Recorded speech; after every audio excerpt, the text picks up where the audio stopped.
When I started my spiritual journey, I was not quite obsessed, but I was quite focused on the destination. The enlightenment, all that kind of stuff. And I thought, I wonder what that feels like. I'd love to get there. And while not really having much of a sense what that was like, but feeling that must be pretty cool, Hearing it, reading about it or hearing it described, all that sort of thing. So somewhere in my mind, I had built that up to be a destination. That, if I do certain things like career progression, if I do certain things, I'll eventually get to there. And I'm not quite sure at exactly what point I began to realize that it wasn't a destination. Not that the goalpost kept moving, but I sort of realized that, for each even milestone or whatever it felt that I was achieving, each thing that it felt like I had healed or completed in myself or resolved in myself, and I was thinking, oh, maybe this is it. Yeah. I would then begin to realize that life keeps happening. So it's not like that you get to this cruising zone and you just off you go into the sunset and that's enlightenment or that's life or that's being spiritual or something like that. And your words captured it really well today when you said about it's just the ordinary life. It's the ordinary day-to-day of how we do things. That maybe that's enlightenment. Yeah. So if we look at it from that point of view, enlightenment becomes something that's quite achievable. That sounds pretty cool, doesn't it?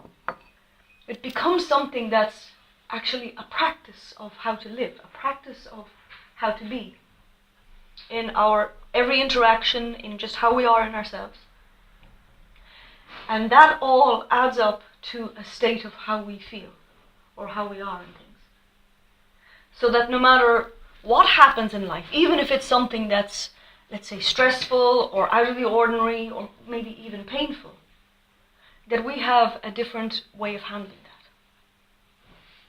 So it's accepting that all sorts of things are part of life. Not just the love and the joy and the happiness and all of that lovely stuff. Yeah, that's part of life. But so is pain, and so is stress sometimes, and so is all of the other things.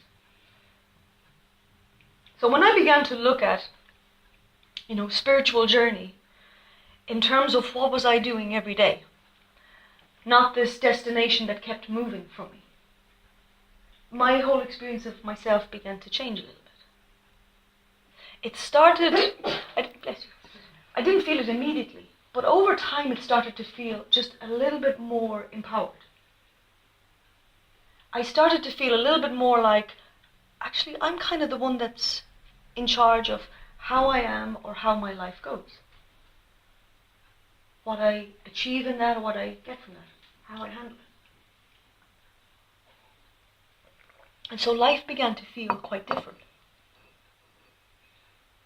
Where I used to, old Emer, who would see things in terms of a start and a finish point and, all that, like I was describing to you. I also saw myself in relation to people in a particular way. Where I would see or feel other people to be on a pedestal. They were better than me, they were smarter than me, or more successful than me, or more confident than me, or whatever it was. And then there was other people that I would feel better than. These were the people that I would feel, I'm smarter than you, I'm faster than you, I'm taller than you, whatever it is. Yeah? And the more that I began to live in that way of just that, or let's call it ordinary spiritual every day, the more and more, no matter who I was engaging with, it started to feel much more ordinary and equal. So whether I was speaking to someone off the streets or somebody famous, it started to feel not that different. And before that used to feel different. I'd be in awe of this famous, very successful person, and the person in the street I would feel, pity and, sympathy for. So all of those differences began to dissolve a little bit. I began to see myself as no better or no worse than anybody else, but yet fully in charge of how to do this, how I would do this.